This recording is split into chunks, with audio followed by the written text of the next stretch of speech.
เริ่มแล้วค่ะพายุลูกชาติ เสียงดังป๊อกแป๊กป๊อกแป๊กนี่ก็คือลูกชาติที่ร่วงหล่นมาโดนหลังคา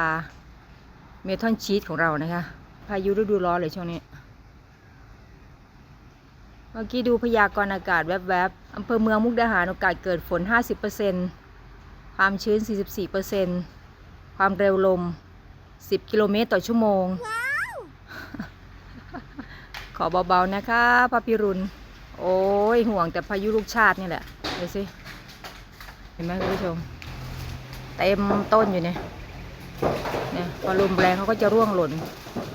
ถ้าหลบไม่ดีนี่หัวโนได้นะดูโอ้ยเก็บกวาดกันเพลิงเริงใจ